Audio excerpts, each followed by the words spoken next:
tarder, nous allons ouvrir la parole du Seigneur.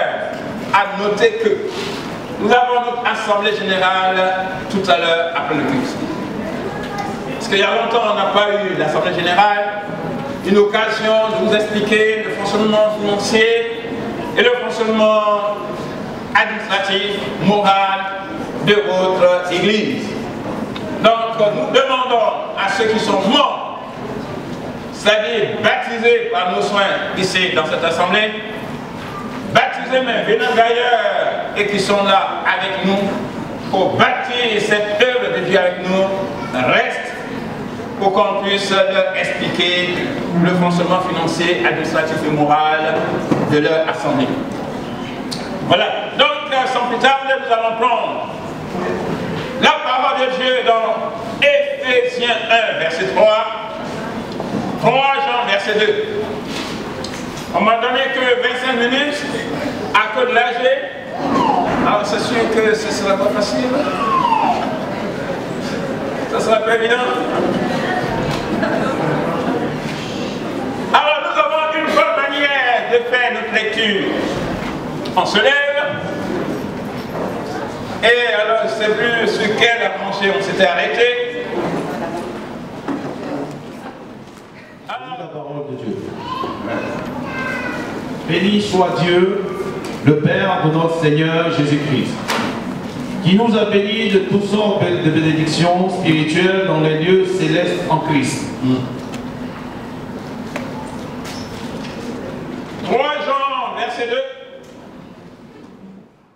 Bien-aimé, je souhaite que tu prospères à tous égards et sois en bonne santé comme prospère l'état de ton âme. Amen. Voilà. Seigneur, nous te bénissons pour ta parole. Merci parce que c'est elle qui est la nourriture de notre esprit. C'est elle qui est l'assistance de notre être. Ce matin, tu as bien voulu cette adoration à ton égard.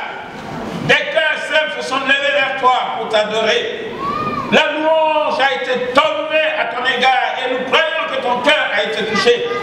Maintenant, nous nous disposons à toi pour que toi tu touches nos cœurs au travers de ta parole, qui est la lumière qui brille dans les ténèbres, qui brille dans nos cœurs, qui brille dans nos âmes. Que cette lumière illumine l'état de notre vie. Agis au nom de Jésus. Béni sois-tu, Père. Amen. Alléluia. Nous allons commencer et terminer, si le temps nous le permet, mais commencer un thème qui est très important pour nous, la bénédiction. La bénédiction. C'est vrai que nous prêchons la sanctification. Cela aussi est bien. Mais la parole de Dieu nous demande que toute l'écriture soit prêchée. De la Genèse à l'Apocalypse. Parce qu'elle contient les richesses à tous égards de notre âme. Alors le thème de la bénédiction, il faut le traiter. Le thème, c'est entre dans ta bénédiction. Entre dans ta bénédiction. Parce que la bénédiction est réelle. Et elle est faite pour les enfants de Dieu. Il y a deux sortes de bénédictions qui nous sont indiquées. Il y a la bénédiction inconditionnelle qui est la providence de Dieu. Les grâces que Dieu répand sur toute l'humanité. Les grâces que Dieu répand sur toute sa créature. Ces grâces sont inconditionnelles. C'est-à-dire qu'on n'a pas à faire de l'effort pour ça. Dieu a décidé de bénir sa création. Il l'a béni pour que chaque créature reçoive de lui grâce sur grâce. Amen. Dans ces grâces qui ne dépendent pas de nous, on a soit méchant ou bon, Dieu te donne la vie. Alléluia. Il y a la pluie que Dieu déverse sur toute la création. Qu'un endroit soit habité par des méchants ou pas, Dieu fait pleuvoir. Cela ne dépend pas de notre qualité de vie. Il y a aussi le beau temps que Dieu, dans sa grâce, il accorde. Alors tout cela fait partie de la providence de Dieu. C'est-à-dire, Dieu veut, Dieu pourvoit. Et ça ne dépend pas de sa créature. La deuxième bénédiction, sorte de bénédiction, ce sont les bénédictions conditionnelles de Dieu. Les bénédictions conditionnelles. C'est-à-dire, pour recevoir de telles bénédictions, Dieu nous demande un contrepartie. Dieu nous demande de l'effort pour entrer dans ce genre de bénédictions. Les bénédictions conditionnelles de Dieu. Alors, ces bénédictions sont terrestres. Elles sont temporaires. Elles sont éphémères. Il y a aussi des bénédictions célestes, spirituelles et permanentes. Lorsque le monde parle de bénédiction, le monde définit la bénédiction par rapport au matériel, par rapport à l'argent. Quand l'homme dit « je suis béni », c'est parce que son compte bancaire est assez fourni. C'est parce qu'il possède une villa, une grosse maison. C'est parce qu'il a un bien matériel qui frappe à l'œil. Alors il dit « je suis béni ». Mais la parole de Dieu dit « attention, attention ». Marc 8, verset 38. Que servirait-il à un homme de gagner le monde entier s'il perdait son âme? C'est vrai, d'avoir la bénédiction matérielle, c'est vrai, d'avoir son compte bancaire être gonflé, être rempli, mais cela est aussi vrai que tu peux avoir tout cela et voir ton âme aller à l'enfer. Dieu a tout le temps désiré que l'homme soit béni. Il soit béni, mais à tous égards. Pas seulement dans le domaine matériel, mais que l'homme soit béni dans tous les domaines de sa vie. 3 Jean, verset 2. Bien-aimé, je souhaite que tu prospères à tous égards, comme prospère l'état de ton âme. C'est Jean, l'apôtre, qui écrit à son bien-aimé pour lui souhaiter des bénédictions, mais qui touchent à tous les états, à tous les domaines, à tous les compartiments de sa vie. Que sa bénédiction ne s'arrête pas seulement sur le monde matériel, mais que sa bénédiction dépasse, aille au-delà du monde matériel pour qu'il soit pleinement satisfait. Alléluia. Donc, je souhaite, et Dieu souhaite, qu'on ne s'attache pas seulement au matériel passager, mais qu'on donne aussi la place à la bénédiction spirituelle, la bénédiction de notre âme, la bénédiction de notre esprit. Donc, Dieu a béni l'homme depuis l'origine. Parce que Dieu se soucie. Et s'il a créé l'homme, c'est pour son bien. S'il a créé l'homme, c'est pour son bien-être. S'il a créé l'homme, c'est pour le satisfaire. S'il a créé l'homme, c'est pour le faire prospérer. S'il a créé l'homme, c'est pour lui donner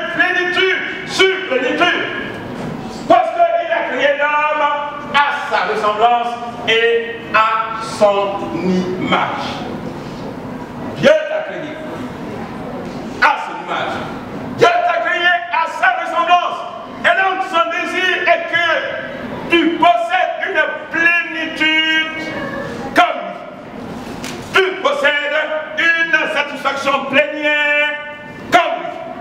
Et que rien ne tarisse de ta vie. Alléluia. Que tu ne connaisses pas de tarissement, mais que tu connaisses plénitude sur plénitude.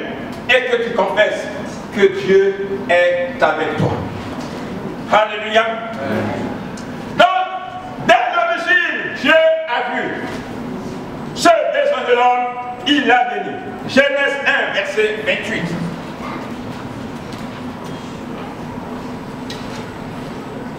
Dieu l'a béni, Adam et Ève. Et Dieu leur dit, soyez féconds, multipliez, remplissez la terre, assujettissez-la. Dominez sur les poissons, dominez sur la mer, dominez sur les oiseaux, dominez sur les animaux qui se meuvent sur la terre. Dieu l'a dit. Pour que l'homme puisse régner sur la terre. Pour que l'homme puisse posséder le pouvoir sur la terre. Pour que l'homme puisse posséder la science sur la terre. Dieu t'a béni ce matin. Amen. Pour que dans ton environnement, tu puisses régner. Être fécond. Multiplier. Assujettir ton environnement. C'est-à-dire posséder la connaissance pour régner là où tu es. C'est cela, la prospérité à tous égards. Amen. Pour que tout te soit soumis là où tu es. Le Seigneur désire que tout te soit soumis là où tu es. Amen. Alléluia. Amen. Là où tu demeures, tout te soit soumis. Que ce soit dans le monde visible ou dans le monde invisible, tout te soit soumis. Alléluia. Amen. Dieu les a bénis. Pour qu'il n'y ait aucun souci dans leur environnement. Les soucis ne viennent pas de Dieu. Et si tu as des soucis ce matin, tourne-toi vers Dieu pour que tu puisses régner sur tes soucis. Au nom de Jésus. Amen. Amen. Dieu les bénit. Oui, je vous mets là pour que vous ayez plénitude sur plénitude et qu'en vous il n'y ait aucun besoin qui ne soit satisfait. Mais Dieu a maudit la bénédiction de Adam et Ève à cause de leur péché. Genèse 3, verset 17 à 19. Et Dieu dit à l'homme, puisque tu as écouté ta femme, la voix de ta femme, et que tu as mangé le fruit de l'arbre, au sujet duquel je t'avais donné cet ordre, tu n'en mangeras point. Le sol sera maudit à cause de toi. C'est à force de peine que tu auras, que tu tireras de la nourriture tous les jours de la terre. Il te produira le sol, il te produira des épines et des ronces. Et tu mangeras de l'herbe des champs.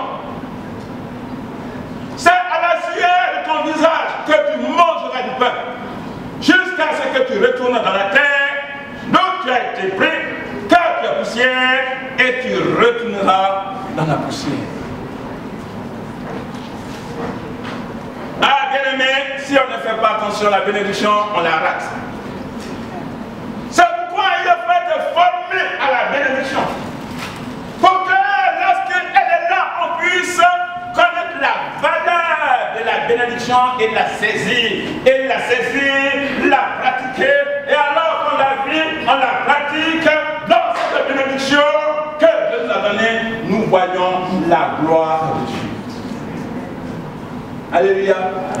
Alléluia.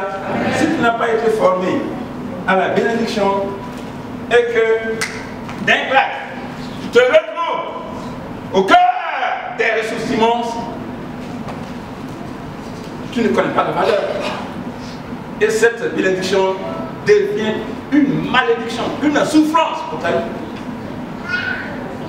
Et là, Adam et voici, se sont trouvés dans un jardin parfait, tout à leurs yeux. Le Seigneur leur a donné ce petit arbre. Vous ne mangerez point le fruit de cet arbre, car le jour où vous en mangerez, vous mourrez. Et puisqu'ils étaient dans la satisfaction pleine, voici que ce qui ne devrait pas être fait a été fait.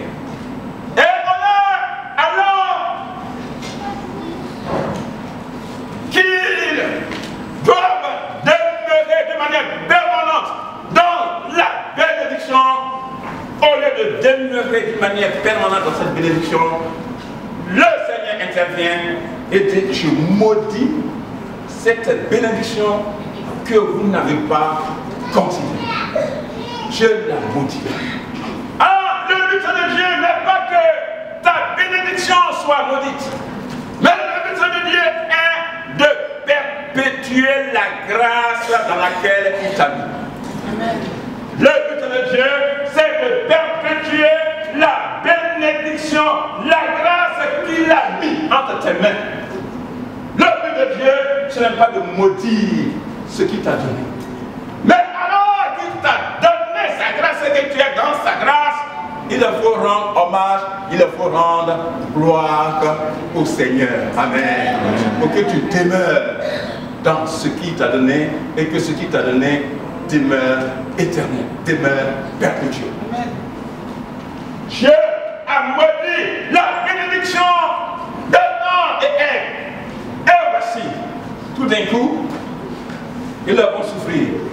C'est à la sueur de ton front que désormais tu rentreras dans la bénédiction. Mais Dieu rétablit l'homme dans la bénédiction. Dieu a pourvu un plan B. Dieu a toujours un plan B.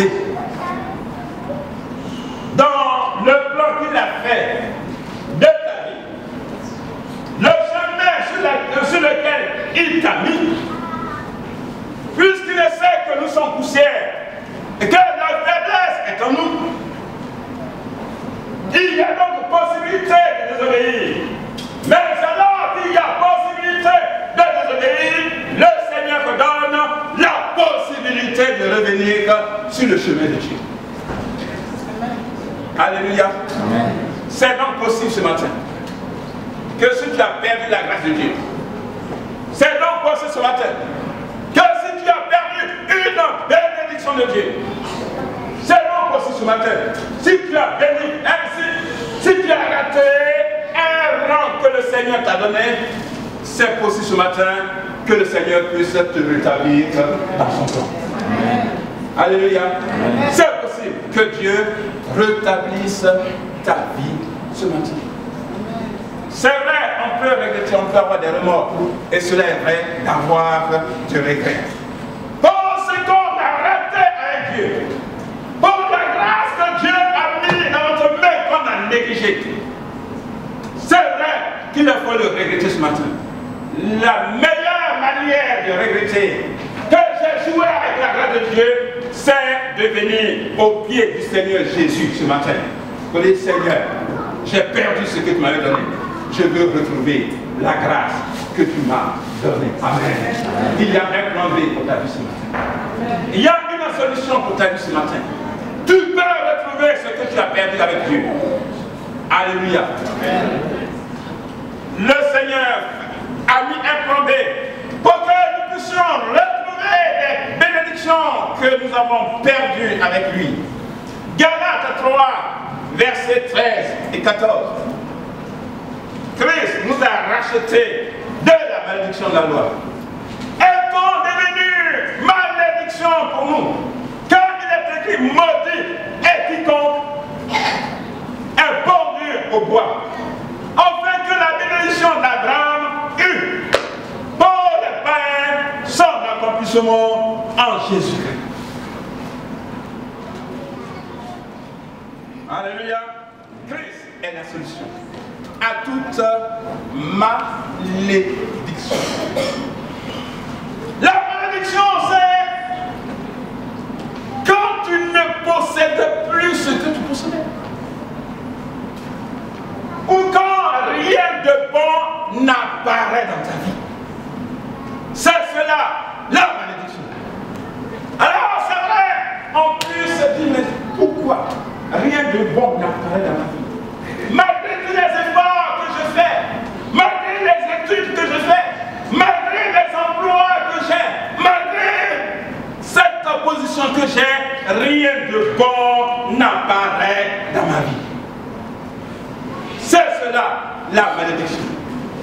Alors il faut revenir à cette réalité que tiens, je suis donc maudit. Il y a quelque chose qui plane, quelque chose de négatif qui plane sur ma vie. Il y a quelque chose de négatif qui ferme ma vie. Où cette malédiction, elle vient d'où? Bon, il faut savoir l'origine de ta malédiction. Il faut savoir la source de ta malédiction. Il faut peut-être aller dans ton histoire. Mais ce qu'il y a, ce que l'Écriture nous présente ici, c'est que Christ nous a rachetés de la malédiction. Amen. C'est difficile pour dire pourquoi, comment, tout ça, ça serait difficile pour toi. Mais la solution est possible pour toi ce matin. Amen. La solution est possible. Et la solution, c'est Christ qui nous a rachetés de la malédiction parce qu'il ouvre notre entendement et il veut ouvrir ton cœur ce matin pour dire que arrête tes questions. Arrête de te tourner vers tes oncles, ton père, ta mère, l'histoire de ta famille, tout ça. Ça sera fatigant pour toi. Ça va mettre en toi un sentiment de haine, un sentiment de suspicion pour dire que comment tout ça, je suis né dans une mauvaise famille. Ça serait difficile, mais l'exhortation que l'Écriture a dit dans ce matin, c'est que tes yeux se tournent vers le Seigneur Jésus-Christ, crucifié à la croix. Parce que maudit soit quiconque est pendu à la croix, au bois.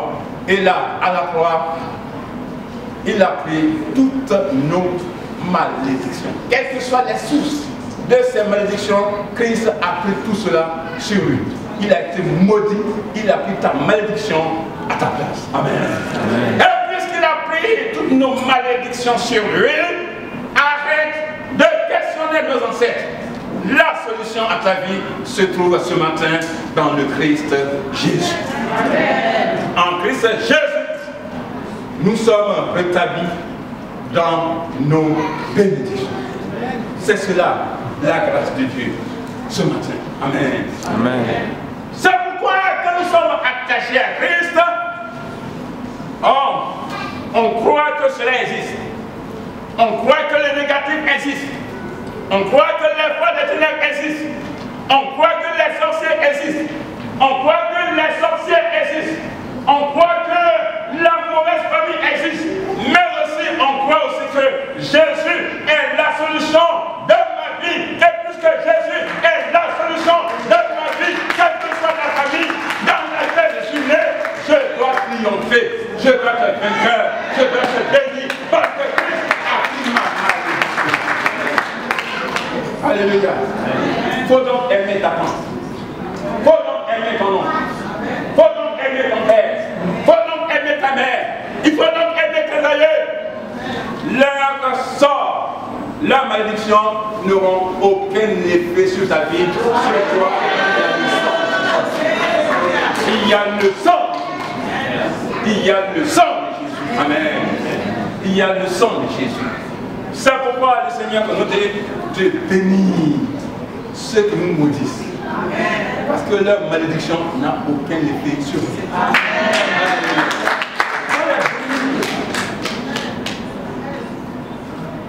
Bien-aimés, c'est pour donc dire qu'il faut dans notre prédication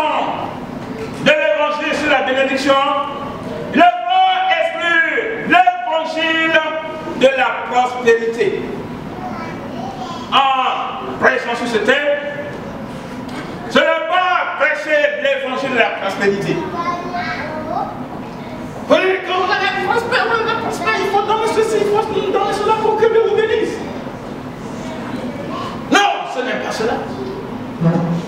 Quand vous voyez les prédicateurs de l'évangile de la prospérité, ce sont ces prédicateurs ceux qui sont prospères. Ils possèdent des limousines, ils possèdent de grosses maisons, ils possèdent des avions, ils sont riches. Mais combien dans l'auditoire sont aussi riches comme eux? C'est là la question. Oh, l'évangile est annoncé pour que ceux qui écoutent, ceux qui reçoivent, prospèrent à tous égards. Alléluia. L'évangile est prêché pour que ceux qui écoutent, ceux qui reçoivent la parole de Dieu, l'assistance de Dieu, ils puissent prospérer dans leur âme, dans leur esprit et sur le plan matériel. C'est l'évangile qui prospère. Nous prêchons l'évangile qui prospère. Nous ne prêchons pas l'évangile de la prospérité. Il y a différence. Nous croyons à la prospérité de l'évangile. Parce que l'évangile doit prospérer dans notre vie. Mais nous ne croyons pas à l'évangile de la prospérité. L'évangile qui prospère, oui. L'évangile de la prospérité, non. Parce que ceux qui écoutent l'évangile, ceux qui reçoivent l'évangile, ce sont eux qui doivent prospérer à tous égards. Et si vous êtes prospères, nous aussi, on est aussi prospères. Alléluia. C'est pourquoi on dit l'arroseur sera arrosé. Amen. Si vous êtes arrosé de l'évangile, vous nous arrosez aussi. Alléluia. Donc on doit travailler dans le but que vous soyez prospères. Mais on ne doit pas travailler dans le but que nous, on soit prospères. Dans ton argent, je vais prier une prière de 200 €. Tu viens, tu donnes 200 €, je fais une prière de 200 €. Prière de 1000 €, tu viens, tu donnes 1000 €, je fais une prière de 1000 €. Entre nous, dans tout ça, qui prospère? C'est moi. C'est pas vous. Alors ça, c'est pas l'évangile. Alors l'évangile, c'est que vous puissiez prospérer à tous égards. Et en prospérant à tous égards, amen. Il y a donc différence. Entre dans ta bénédiction. Bien. Elle peut continuer. Comment entrer dans sa bénédiction? Comment entrer dans sa bénédiction? Comment tu vas entrer dans ta bénédiction ce matin? Premièrement, savoir la réalité des ressources de Dieu. Que Dieu a des ressources et que ces ressources sont réelles. Il ne faut pas douter des ressources de Dieu pour sa créature. Il a une grosse source où il a tout mis pour que toute sa création ne manque de rien. Alors ce matin, si tu es une créature de Dieu, Dieu a assez de ressources pour ta vie, pour que tu ne manques de rien.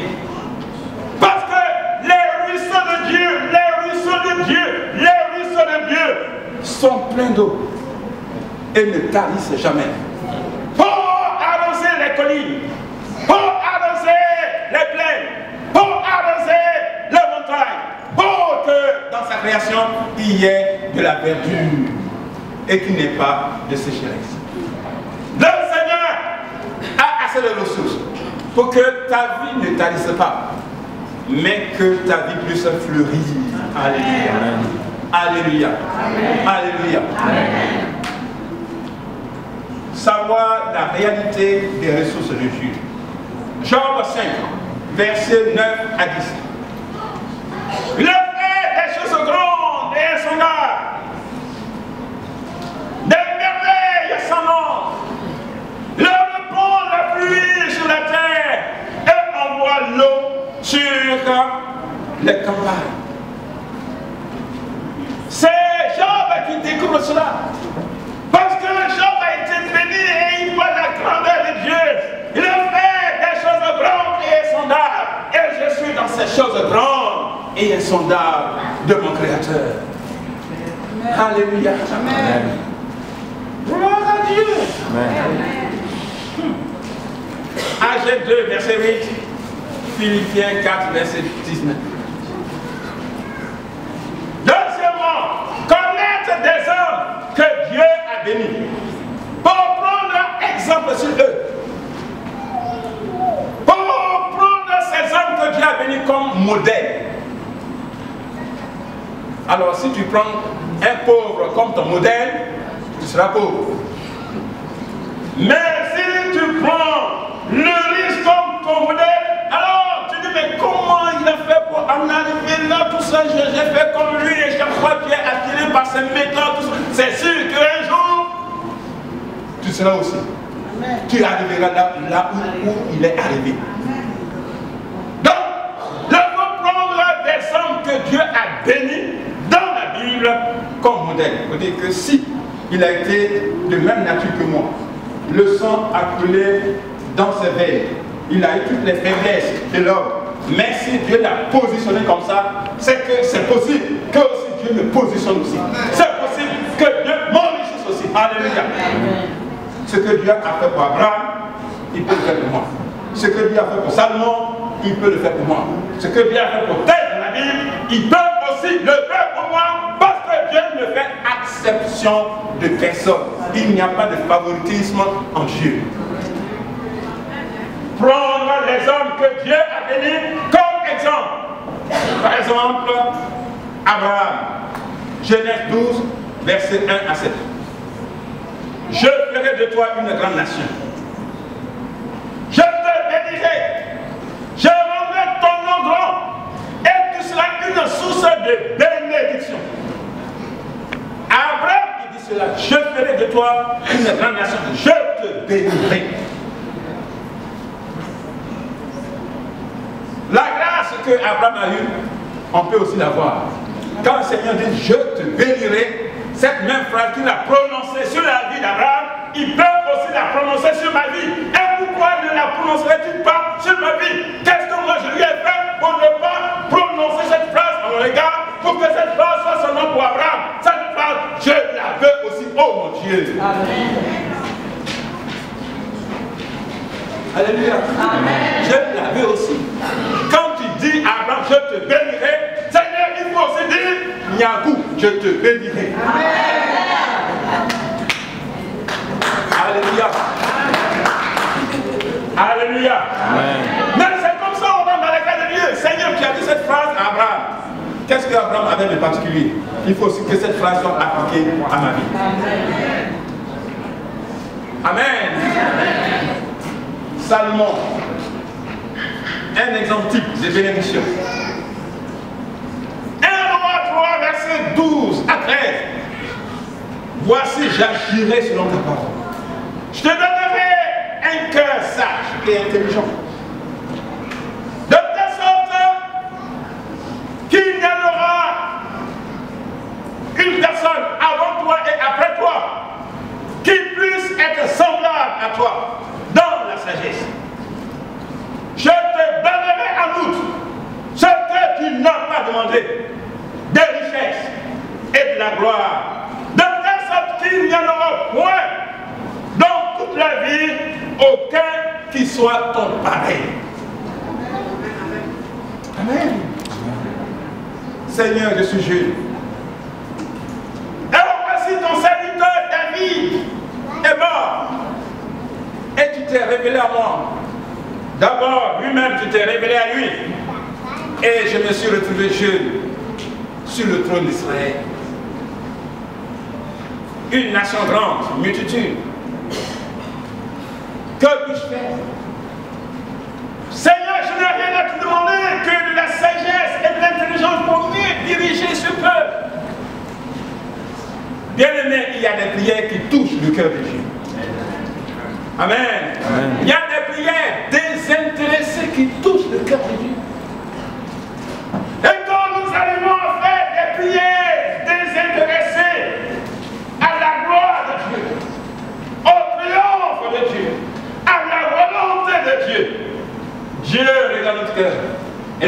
puisque tu veux travailler dans ma volonté, puisque tu travailles à ma gloire, alors cette gloire que tu demandes pour moi, je te la donne. Amen. Alléluia. Amen. Il faut privilégier Dieu dans nos prières. Mais quand on prie, Seigneur, donne-moi, Seigneur, donne-moi, Seigneur, donne-moi. Le Seigneur, il vérifie toute notre prière. Et c'est le moi qui est au cœur de la prière. Là, il y a problème. Parce que du début jusqu'à la fin de la prière, Seigneur, donne-moi, Seigneur, fais-moi ceci, Seigneur, moi. Alors, moi. Alors, il dit, dans toute cette prière-là, où est ma place? Amen. Dans toute cette prière-là, où est ma place? Puisque du début jusqu'à la fin, moi, donne-moi. Alors, puisque c'est moi, il te regarde. Le jour où tu me diras, Seigneur, ta gloire, alors j'agirai. Alléluia. Le Seigneur, ta gloire, que ma vie soit une gloire, que mon âme, que ma vie, que mon cœur, mon être, soit totalement toi et soit un témoignage à la louange de ta gloire. Tu mets dans ton âme, tu mets dans ton esprit, tu mets dans ton cœur, tu mets dans ta volonté. Alors j'ai une autre. Maintenant, je vais te bénir. Amen. Alléluia. Puisque tu t'effaces pour moi, moi aussi, je vais te bénir. Amen. Amen. Alors, si nos prières ont un tel but, le Seigneur multipliera nos bénédictions. C'est pourquoi il dit à Salomon, puisque tu n'as pas demandé de l'argent, jeune roi, tu pouvais dire, Seigneur, donne-moi la puissance de guerre pour que je puisse anéantir mes ennemis. Donne-moi l'argent pour que je puisse être le plus puissant. Donne-moi ceci, tu n'as pas demandé tout ça, mais tu as demandé la sagesse pour diriger mon peuple. Je te donne la sagesse. Mais ce que tu n'as pas demandé, je te donnerai. Pour qu'il n'y ait point de semblable sur la terre qui soit comme toi. Alléluia. Amen. Si nos prières touchent le cœur de Dieu, ça ébranle le ciel. Et le ciel s'ouvre pour nous. Et le Seigneur peut faire pleuvoir sur nous tout ça. Amen. Bien-aimés, il faut que ces hommes soient notre modèle pour que nous puissions triompher. Troisièmement, et ce sera la fin parce qu'il y a une autre qui est arrivée. Connaître l'auteur des bénédictions. Connaître l'auteur des bénédictions, ce qui pourra déterminer ta place dans la société. Ce qui pourra déclencher ta bénédiction. Connaître l'auteur des bénédictions. Parce que parfois, on peut tout confondre. Jacques 1, verset 17. Toute grâce excellente, tout don parfait, descendre d'en haut, du Père des Lumières, chez lequel il n'y a aucune ombre de variation. Toute grâce excellente descend du ciel. Tout don parfait descend d'en haut. Nos bénédictions ont une source. Si tu es béni, si tu as un bon emploi, si ton compte bancaire est bien rempli, si tu as des enfants, si tu prospères, il ne faut pas oublier Dieu. Sache que l'auteur de toutes ces grâces dans laquelle tu vis, c'est Dieu. Alléluia. Il ne faut pas dire mon chèque, mon compte, mon ceci, mon cela. Mais pourquoi mon? Non, il faut considérer tout cela comme la grâce de Dieu. Le jour où on aura compris que nos possessions sont les possessions de Dieu, ont pour origine, ont pour source le Seigneur, Dieu lui-même, ça nous amènera à être humbles et à briser l'orgueil en nous. Alléluia. Alléluia. C'est pourquoi on peut tout posséder mais on peut dire qu'on peut passer comme un simple homme. On peut être simple. Parce qu'on comprend la profondeur, on comprend ce qu'est une bénédiction. Alors ça brise notre être. Et alors on donne gloire à Dieu dans tout le cheminement de notre vie. Même quand je donne quelque chose, ah, ça c'est la grâce de Dieu. J'ai fait un don à Dieu et ce don-là, ça lui appartient. Et dans l'instant où ça lui appartient à l'origine, je n'ai que donné ce qu'il m'avait donné, ce qu'il m'a donné. Alléluia. Donc, bien-aimés, quoi que nous soyons, qui que nous soyons, quelle force que nous possédons, savoir que Dieu est l'auteur, l'origine de notre vie.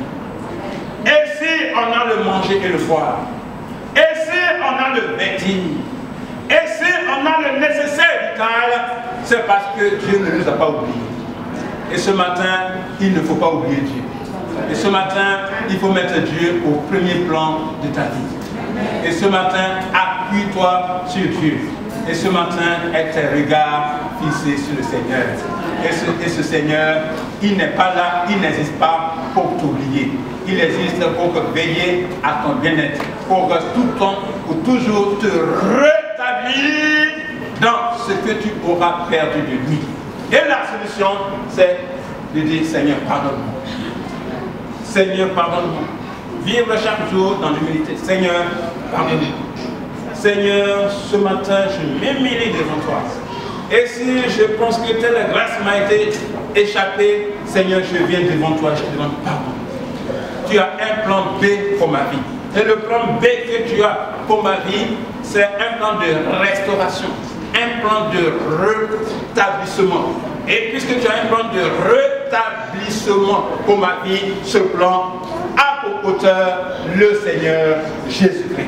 Et puisque Jésus a pris toutes mes malédictions, tous les sentinelles, tous les talismans de ma vie, il a pris ça sur lui. Alors ce matin, je viens dans un esprit de réconciliation avec lui. Pour que ma vie revienne dans l'élévation. Parce que tu m'aimes dans l'élévation. Et le Seigneur t'aime ce matin dans l'élévation. Alléluia. Il ne t'aime pas dans la honte et dans le mépris. Non, mais il veut t'enlever de la honte, du mépris, pour te mettre à un poste, pour te mettre à une place d'honneur ce matin. Amen. Sois béni ce matin. Alléluia. Sois béni ce matin.